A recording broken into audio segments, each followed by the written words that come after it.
All right, how about we first start from left to right? What are you guys working on, and what problems is the project that you are working on addressing? Yeah, let's start with that, left to right.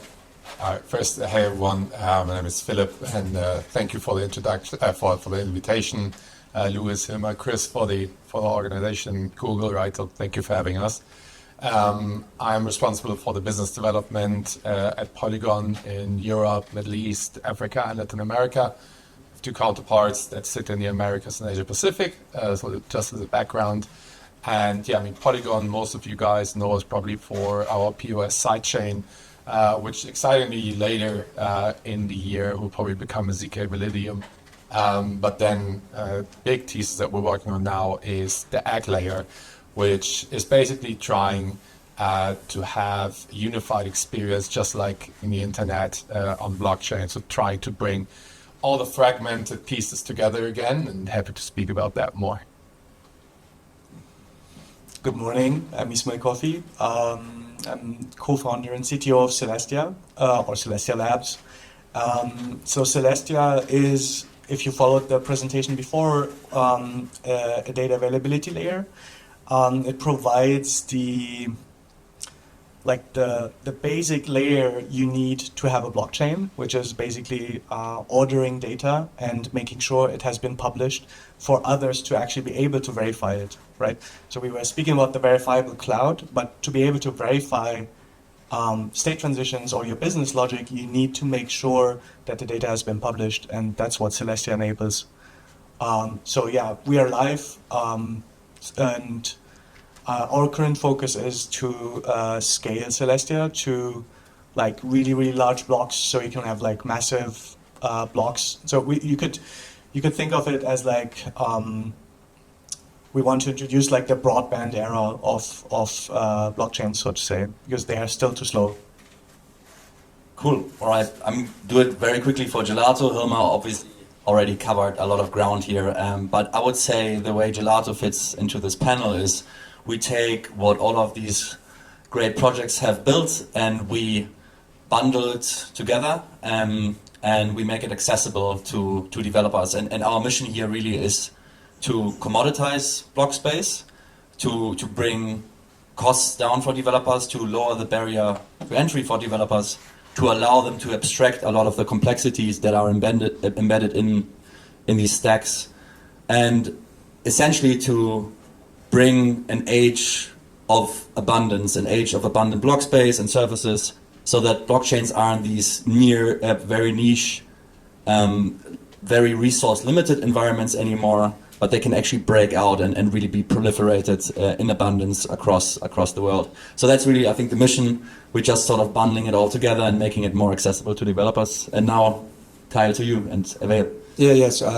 Kyle, I lead the business team for Avail, which is also working on a data availability solution in some different ways, but in the end, all we're trying to do is scale block space for rollups. Because Ethereum, if you think of it as a giant Excel doc, it's running out of room in that Excel doc, and so it increases the size of that Excel doc, so you could put more data in for much lower cost. There are a couple other things we're working on.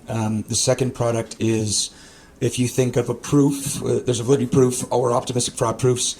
Well, the second product is aggregating those proofs so that you can have cross-chain interoperability and atomic composability and liquidity, so that all these different rollups, right now there's hundreds, likely there will be thousands over the next couple of years, maybe tens of thousands, that they need to be able to communicate with each other, just like the internet did scale and actually still scales today with tens of thousands of microservices. That's what a rollup is doing. It's creating these microservices, app-specific or general purpose, and what we're trying to do is scale those so that they work as well, if not better, than the internet right now, including all the benefits of Web3, which is transparency, verifiability, resilience, which is extremely important, so that it's not a centralized entity that can be shut down. It's just something that lives immutable forever. So before this, I worked in something called The Graph, which is an indexing solution that organizes very disorganized Web3 data to populate into a front end. Before that, I was on Wall Street at Goldman Sachs for almost 7 years, and before that, 12 years in the military. Awesome. I think you're always going to hear scale, scale, scale, scale, scale. It's probably the word that you're going to hear the most on this panel and probably throughout this day as well. But hey everyone, glad to be here. My name's Fahim. I am part of the Optimism team. I sit within the partnerships team and I look after our RAS and our channel partners. So I work really closely with Gelato, who are awesome partners, and a variety of others as well. Optimism is essentially this collective of people, communities, companies who are around to scale, again that word scale Ethereum, and to fund public goods. We've been around as a layer 2 blockchain, so one of the most popular layer 2 blockchains out there, with 7 billion locked in TVL since 2021. Our early team were part of the early foundings of Ethereum and contributed a lot to the early EIPs, so Ethereum improvement proposals, and methods at which we could scale layer 2 solutions through a lot of the messages that were shared throughout these introductions so far, which is that Ethereum has pretty much hit its capacity, right? If we want to continue to scale the number of transactions, the number of the amount of activity that can happen across blockchains, we need to have a variety of different solutions that attest to this and that we have available right now. And that's the reason why Optimism exists and the reason why Layer 2s exists. One thing that we're super bullish about and have a lot of our attention and our North Star towards is the superchain, which essentially is this unified network of chains that all share common and shared characteristics. Now, these shared characteristics can be from cross-chain messaging to security to communication layers, and are all built using the MIT open-sourced stack called the OP stack, which is used by over 50% of layer 2 blockchains that exist today. So yeah, super excited to be here and share more. Cool. And while you still have the mic, Fahim, let's talk a bit more about the superchain, because that's definitely one of the key differentiators of Optimism. And Optimism was one of the first projects to sort of have this idea to connect these optimistic or OP stack chains in a very meaningful way. So Superchain has had a great start with Coinbase basically being, I think, the first one to come online there, and many more since then. Gelato is also a sort of official Superchain roll-up as a service provider that we are compliant with the law of chains that you have created. There's also, by the way, to all these crypto projects, there are many lawyers as well that do a lot of amazing work as well. I actually enjoyed working with them a lot.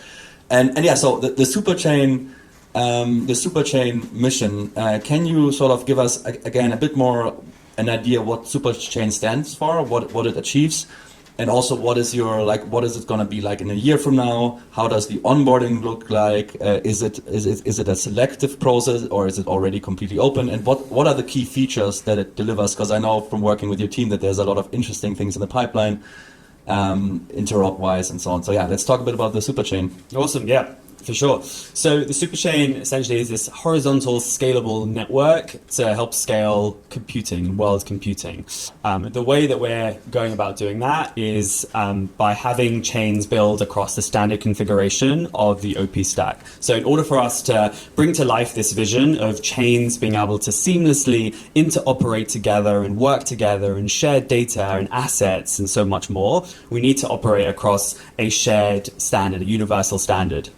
Now, in the Web2 world, some of these standards exist through AWS and Docker and Kubernetes, and there is a thriving open-sourced development community. In Web3, we are severely underdeveloped in terms of the amount of developer knowledge, resources, and capacity that goes towards open source development in communities right now in order to create a standard. There is no standard right now when it comes to Web3. And so we're very much there to try and pioneer and build what this universal standard should look like. Mainly because if we're looking to onboard enterprises and have more people on chain, Coinbase's goal, the reason that they created Base is to bring their 100 million users on chain. Now, in order to do that, they're not just looking to bet on the tech that's winning right now. It's also to look 5 to 10 years ahead and say, what is the tech that's going to win then? And what does winning actually mean? So winning means having network effects. It means having common standards that teams can adhere to. It means being able to work and interoperate with a variety of different services that can be easily plugged into a variety of these types of solutions. And so we're really trying to pioneer what that standard looks like. Now, in terms of the superchain, currently we have around 20 chains who are live in production across the superchain. And there's a variety of different offshoots. We have these kind of standard configuration chains that buy into the vision. They commit to revenue share with with Optimism, and that revenue share essentially then goes into the public goods that we then fund. So all of these different services, whether it be open source JavaScript libraries, all the way through to media and community publishers who are producing content about either the superchain or the ecosystem as a whole, they should all have viable revenue streams. And for us, that's demand for block space that comes from the superchain that then goes back into these public goods to then hopefully produce more and more of these public goods that benefit the overall ecosystem. It doesn't even have to just be Optimism related or superchain related. We're really trying to have this kind of rising tide concept in the sense of trying to have more and more activity happening across the ecosystem as a whole. So for us, superchain is this horizontal scalable network with teams that share common standards. These common standards will allow us to then drive huge protocol upgrades, interoperability, much cheaper fees across the board. We launched 4844, of which Coinbase was a core contributor towards doing. So these teams that buy into the superchain, they want to contribute. They want to actually shape the vision and shape the direction and shape the standard. And we want to give them the opportunity to do that. So it's this scalable network that allows teams to shape the direction that they wish to go in. And hopefully that means that we can then have cheaper fees, we can have more seamless experiences, and it means that it's much easier to work across all of these different teams as opposed to the fragmented ecosystem and landscape that we have today. Thanks a lot. That was a great summary, I would say. I would say from the point of the developer that is Gelato, Superchain is really just a coordination amongst OP stack developers to agree on a common set of interfaces and some other things that allow to leverage unique features of rollups and sequencers in a new way, where suddenly you get these big unlocks where you have basically a native cross-chain messaging protocol suddenly from one day to the next, where before you had to pay a lot of money to layer 0 or others to deploy, and they have a very long rollup process. Suddenly with people running the same sequencers and fraud proofs in the same setting and with the same interfaces, you suddenly get this unlock. And I think this is really what roll-up technology and data availability technology and shared sequencing and so on that we can all talk about on this panel. Still, I know Avail is doing something with Nexus. We can talk about that, and of course next we can talk about egg layer as well. But all of this is are these unlocks, and I think people. You only realize the potential when you really work in the space. It's not that commonly known yet what is possible here. People still look at L2s and just think, it's just another sidechain or just another blockchain, but no, really, there are some unique benefits to this architecture. And talking about architecture, Optimism, in the name, right, even is an optimistic rollup. Superchain currently employs optimistic rollup fraud-proof technology. By the way, congrats on being stage 1 as of, I think, 2 days ago. Optimism has finally on mainnet launched fraud proof, so it is much more non-custodial now than it was before, so amazing feat. Let's talk about egg layer and Polygon, which is a similar play. Polygon, of course, is very ZK focused, ZK first. I don't think Polygon has any optimistic rollups, and we know ZK technology is really amazing, but also still just a bit further out maybe, although some people are already talking about real-time proving today. But do you want to, Philipp, let us know about egg layer and how you see this world of rollups from the Polygon ZK lens? Yeah, happy to. And maybe I'll approach the question a little bit different than Fahim, and maybe as a background, I'm an economist and business person by training, right? So I like to use some analogies despite being on the Infra panel here, right? So I remember from your talk now that, you mentioned the winning tech, right? And I think what to me is really important, been in the space now since 2016, I still really see it as, everyone in this room is one family, right? And we're all trying to win together, right? So I think The past has always proven that, not always the best tech wins.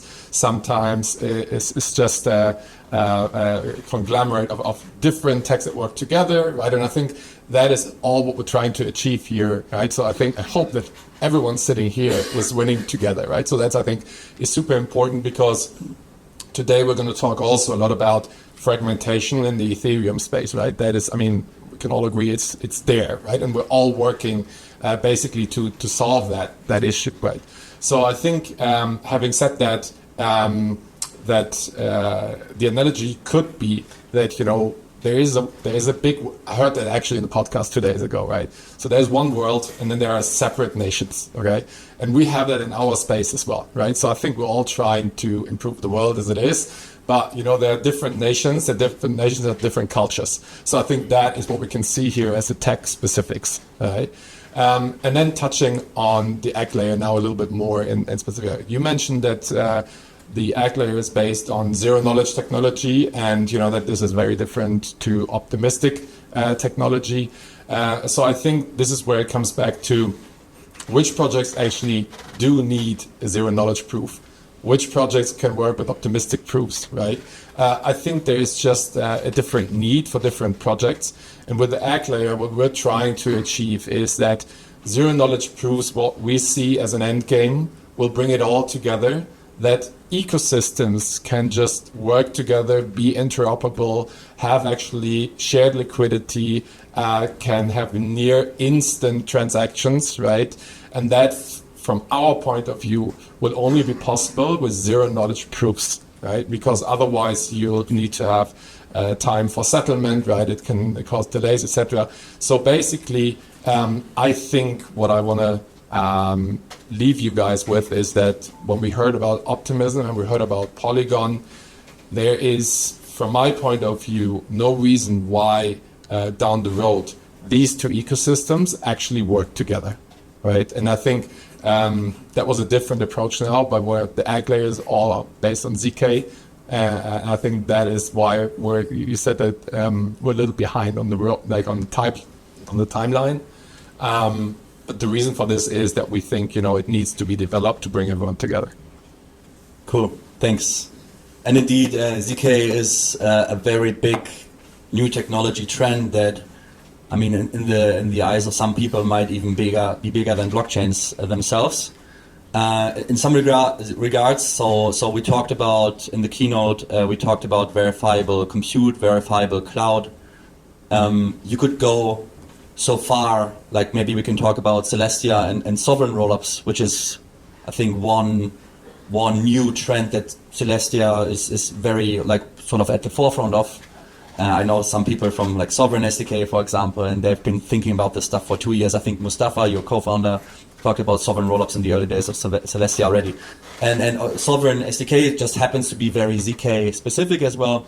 But the point I'm trying to make here is that actually ZK is another revolution where you can now have applications very similar to blockchain applications that are actually not using blockchain consensus for verifiable execution, for verifiable compute anymore. Essentially, you don't need a proof of stake network to rerun the computation at every step on I don't know, thousands of replicated nodes to then have an honest majority stake assumption to make sure that the computations are actually were done with integrity and they are correct. This is sort of how the blockchains nowadays work. Ethereum, is a world computer where we don't just get consensus on data availability, but we also bundle in execution, right? And Celestia was one of the first projects there to unbundle this, to modularize, modular is the keyword here, to move consensus and data availability away from execution, so that now Celestia itself is a new blockchain like Ethereum wants to be in the future. Actually, if you look at Ethereum's roadmap, they want to look quite similar to Celestia at some point. Of course, they're moving much slower, but ultimately blockchains are going back to just being blockchains. And nowadays we think of blockchains as synonymous with smart contract execution environments when really they're not. Blockchains are blockchains. And they basically achieve consensus in a decentralized network on ordered list of transactions, right? Box. They don't need to run an EVM on top. That's sort of a bit random, right? And of course, Bitcoin doesn't have an EVM. They have their own thing, but yeah. So anyways, the point I'm making is in these new modular designs where blockchain is in the picture for consensus data availability for the ordering of transactions. We could now have these sort of ZK applications that aren't really L2s anymore. They're more like just using ZK to have verifiable compute, because what ZK essentially achieves is that you can verify that a computation was done correctly, that the inputs, the execution, and the outputs were done correctly without having to recompute it yourself, right? Blockchains are just recomputing, they were very wasteful when they do compute, but ZK is sort of very succinct. You just need one beefy prover to prove the computation while you do it once, and then everybody else in the network can be a node and verify it. But even with ZK, I think the blockchains are still extremely important because they are there for censorship resistance. ZK doesn't really help that much with censorship resistance. That's sort of like a backdrop to ZK that I would give here. But talking about Celestia's vision, first of all, of the modular stack, what further modularization do you see in the future? Like how will Ethereum look in the future? How will Celestia look in the future? And what kind of rollups are we going to see that will look a bit different than the L2s on OP today, for example, or Polygon today? Wow, you touched a lot of points. So I think, first of all, to the sovereign rollups that were mentioned earlier, coming back to your analogy, sovereign rollups are more like sovereign nations, right? You build a chain that is sovereign in the sense that it doesn't have to adhere to rules of a settlement layer. And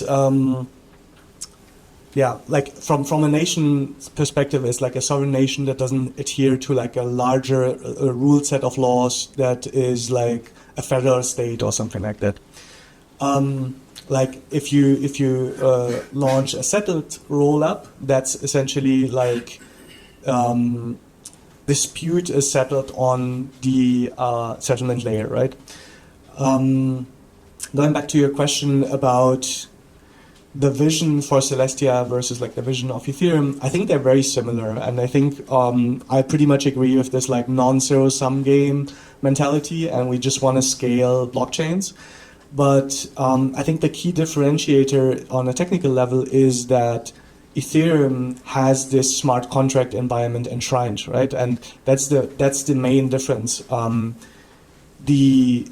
When you deploy, even if you deploy a layer 2 on top of Ethereum and just use it for data availability, you're still competing, your block space and everything is like still competing with execution of settlement contracts, with execution of applications that are deployed on Ethereum. So that's the main differentiator. Celestia is just more pure in the sense that it literally does not have an general purpose execution environment, so you cannot have settlement contracts, at least in its current form. And there's certainly won't be, it wouldn't make sense to enshrine an EVM or enshrine any general purpose execution environment on top of Celestia. I think that's the main differentiator.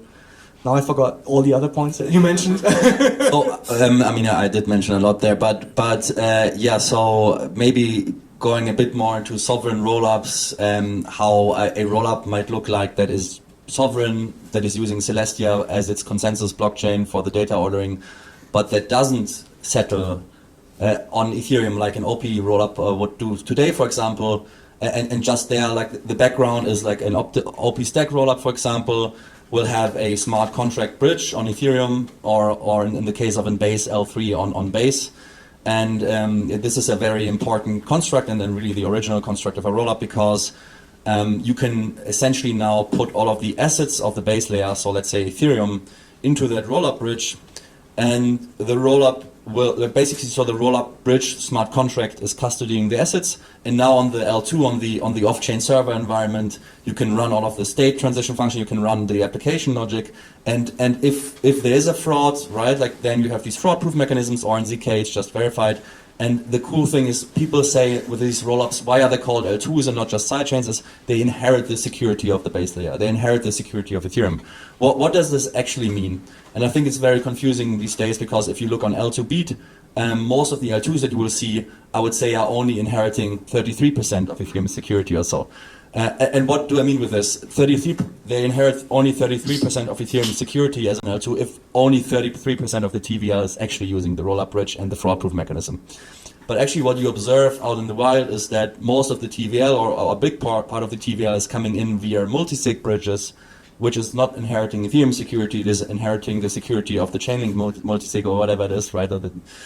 Or they are even natively issued on the L2. So these assets, they have no trace on Ethereum. Even if you were to go to Ethereum as the arbitrator to bail you out, Ethereum wouldn't be really able to do that much because the asset just simply never existed on Ethereum in the first place, right? So ultimately, these are like the sort of OG rollup style, like the Ethereum sort of security inherited rollups, the smart contract like client rollups with this bridge where you put your asset into the bridge. This is definitely a good use case for high security applications that want to use Ethereum asset as a decentralized asset layer, as an asset issuance layer, right? And that's great. But one thing about making box-based abundance, which is what Gelato stands for, is okay, there's also so many other use cases that don't necessarily need the security from Ethereum, right? They still want to be a blockchain. They still want to have these standard interfaces, right? Just like when the Web2 was invented with HTTP and HTML, you still build your web app without immediately trying to be as secure as Google, right? Like that's not the point. Like everybody should be able to use the same standard to eventually be able to interoperate with the rest of the world, but you don't have to from day one to be, as secure as Ethereum or whatnot, right? So it's just like, again, when you build a web page or web app, you don't have to be as good as Google from day one, right? So I think this is the thinking here. And there we very quickly actually see in the wild that a lot of developers that don't really need Ethereum, that don't use assets from Ethereum, but still are using a rollup, are actually paying too much. Even in like a data availability committee setting or something, they're paying huge fees to Ethereum still without getting anything in return, right? So here I think there's an interesting case for sovereign rollups, which essentially do not settle on Ethereum. Like it's further modularization, right? Like in Ethereum, you sort of have settlement and data availability in one, and with Celestia, for example, sovereign rollups, you would have data availability consensus on Celestia, and then you would have the rollup itself settle on itself. There's no more other settlement layer in the picture, really, and that's why it's called sovereign, I suppose.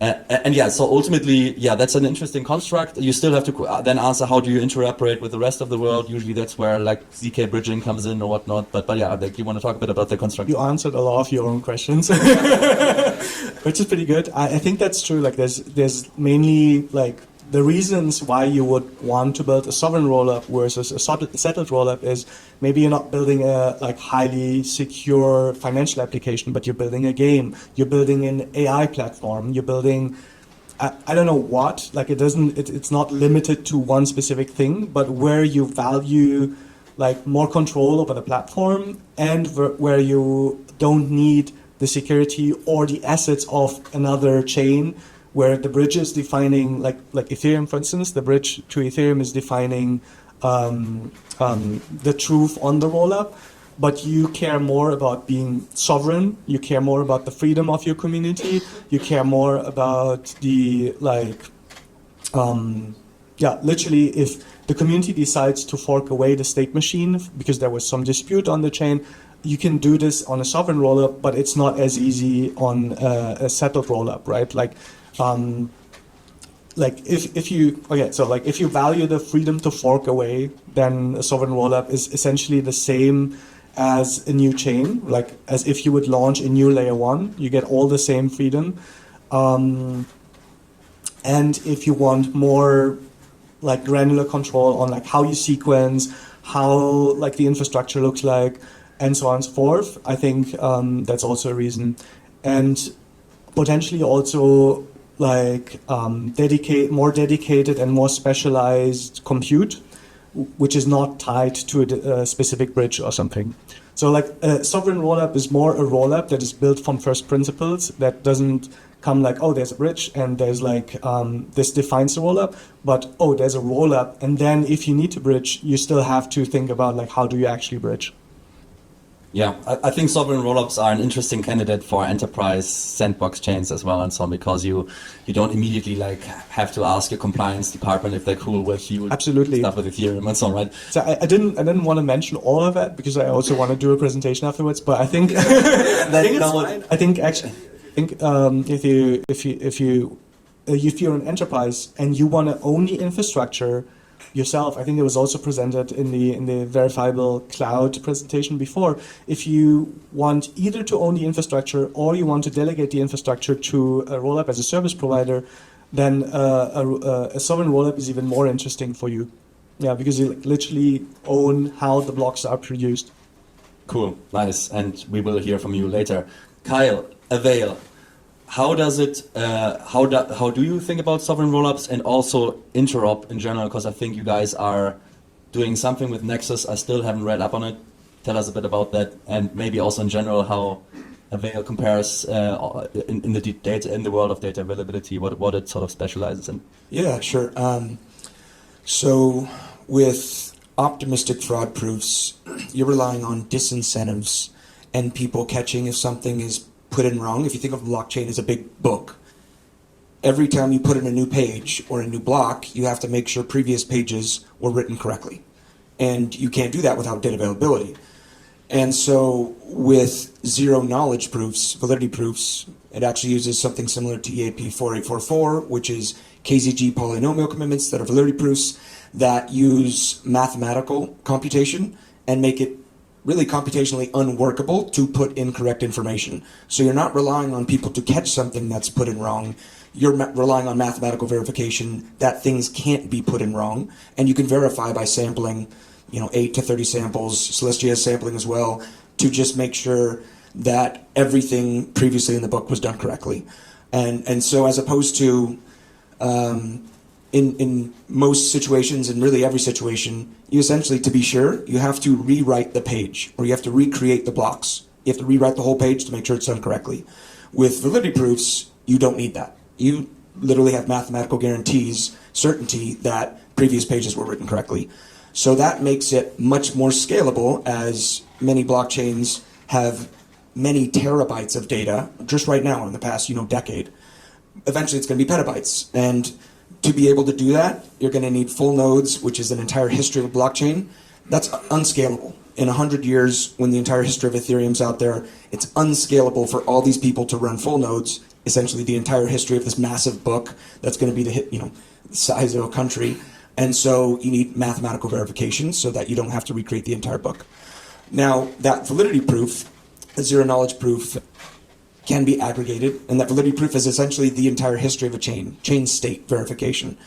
And you could take it from one chain, and then you could take it from an unlimited amount of chains. You can aggregate those into one proof, a proof aggregation, so you can verify all these different chain states with one proof, as opposed to sampling all these different proofs. And so by simply going to one proof, you can simply say, all these wallet balances are correct, all these different things in this chain are correct, and therefore, you don't need a traditional mint and burn bridging across chains. Mint and burn bridging means you say, I want to send this to another rollup. First, you have to mint and burn to Ethereum, then you have to mint and burn to a rollup, and then you buy something, you have to go back to Ethereum, you come back to your original rollup. As opposed to that, what we're trying to do, what we are doing, and it's launching in a couple months, with that proof aggregation mechanism, you can literally put out an intent, say, I want to buy or sell something. That asset that you want to buy or sell goes into an escrow, a vault, and it verifies chain states, matches up across all these different chains, and just updates your wallet on the end. The biggest attack vector in crypto is bridging. Hundreds of millions of dollars in different bridges have been hacked. By far, the most important and dangerous attack vector is bridging, going from one chain to the other because of smart contract risk.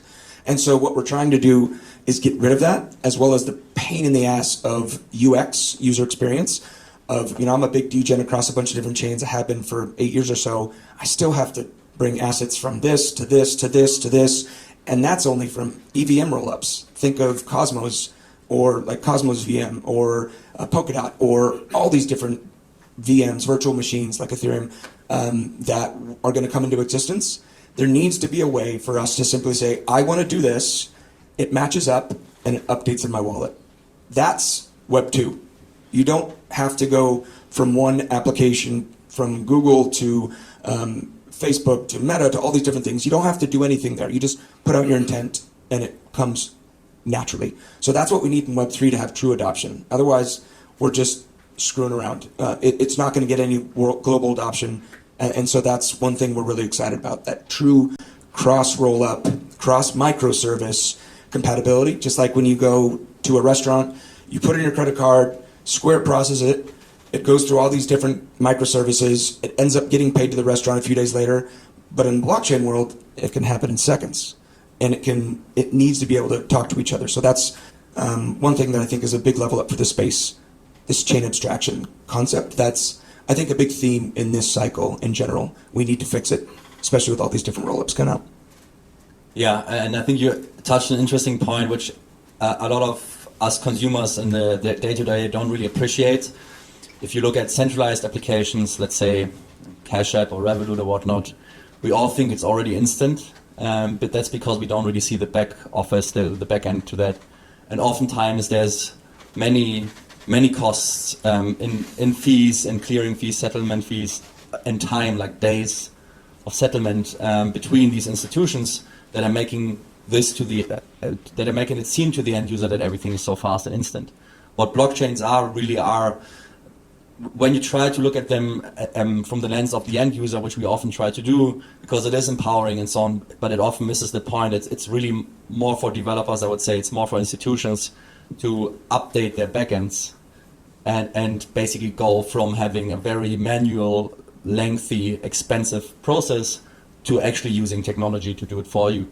And that's really, I think, where chain abstraction and so on is needed, so that on the interface we aren't so exposed to the details of the settlement process, like going from EVM1 to EVM2 and waiting for confirmations and whatnot. Right now we're exposed to that.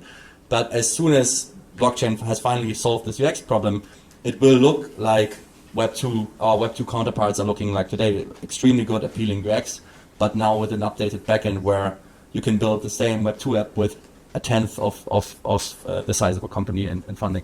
Yeah, and even more than Web2, TradFi, I worked at Goldman Sachs. It takes days to transfer money, and you can only do it during business hours, Monday through Friday. It's stupid. And the banks take a huge cut.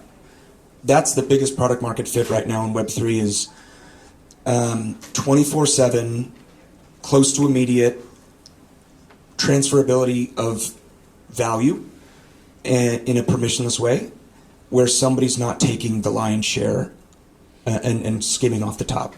And so I love that I get to disrupt something I was working in, because that's why banks are so wealthy. That's why Web2 companies are so wealthy, is because they do all this and they take all the value and they control everything, and they can stop everything if they want. Governments can, corporations can, and that's what Web3 is disrupting. It's making it so it's truly permissionless, so that you can do what you want with your value 24/7. And that's cool. And not only that, we all have stake. We can provide the infrastructure, make it resilient, make it permissionless, open source.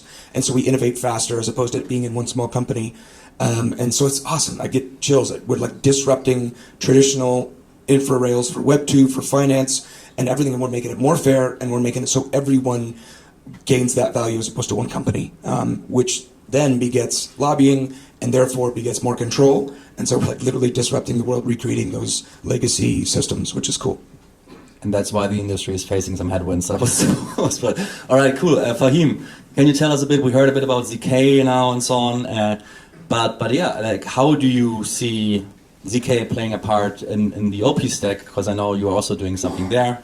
And also, once again, congratulations on the launch of fraud proofs, right? Like, let's not get ahead of ourselves here. That's pretty awesome, that technological feat. But yeah, how do you see sort of the fraud-proof ecosystem maturing on the OP superchain, and what role will ZK play in the near to medium future? Yeah, for sure. Great question.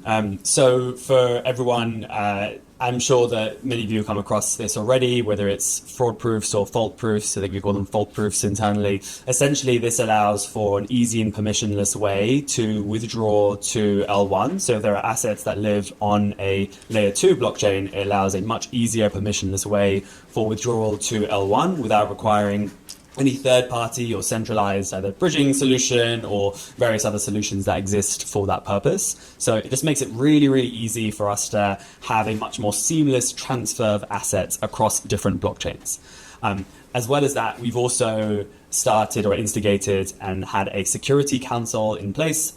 Having a security council in place essentially ensures that there isn't, if there are ever challenges that happen to specific stake roots, as Lewis had mentioned earlier, we have a 7-day kind of proposal in place, or 7-day period at which anyone can challenge a specific block. So if they feel like, hey, there seems to be some dodgy transactions happening in that specific block, they have 7 days to go about challenging that. I think it's really exciting with what's happening on the ZK front. Polygon and various others are working towards, ZK related solutions.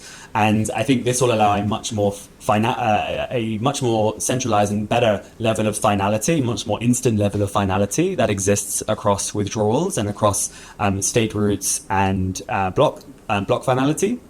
And for us, I think I spoke about the winning tech earlier on, and that isn't just the optimistic roll-up. The optimistic roll-up, I feel very, very privileged to be at the company that was, the founding team were the people who actually created the optimistic roll-ups as a way to go about scaling Ethereum. And that has been an awesome and a fundamental way that teams have looked at having production mainnet chains by using optimistic rollups. We know it's battle tested. We know the infrastructure exists and has been. But it essentially, in order for us to have that winning tech or have the winning narrative in the market, or have this kind of rising tide ecosystem and ensure that everyone benefits, we can't just rely on optimistic rollups and optimistic proofs. There has to be a multi-proof approach and model. And I think there was a couple of comments earlier on around there's different chains for different use cases, all with different needs. Now, with all these chains that have these different needs, that also means we need to think about different proof methods and proof systems.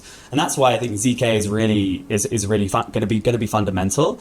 Once we're able to have that level of maturity in the technology, which I think is sooner than maybe some people think, and we can kind of see some of the great and exciting and cool use cases that are going to come out when the ZK is an option. We ourselves have also funded through kind of our Optimism governance and our DAO a variety of different ZK proof implementations and proof of concepts with the O1 Labs team, with Risk Zero team, who are working towards putting ZK proof on the optimistic and the OP stack, essentially. I think the way that we go about winning as a ecosystem is by having this multi-proof approach to the market based on different chains, different needs. And so I think that's going to be a really key player for us as we look to scale and look to implement these different ways of operating. One word that was also mentioned was modular. As we think about these different environments, whether it be across settlement, consensus, execution, we need to modularize these components. And I think that's one thing that we've really prided ourselves in as we built the OP stack, is to have a much more modularized way as to which people can launch rollups and launch chains, so that when ZK proofs and ZK rollups are ready, we can also plug and play those directly into the OP stack and the rollups that we have that exist today as well. Cool. All right. I think we have to stop, Kyle, but of course, depending on how long you need. It's super quick. I just want to say, Ismail and Mustafa, you guys pioneered modularity. You created it so that people can prioritize security, cost, everything. So big props to you guys for doing this. It's really cool. Awesome. Stronger together. Nice. I like it.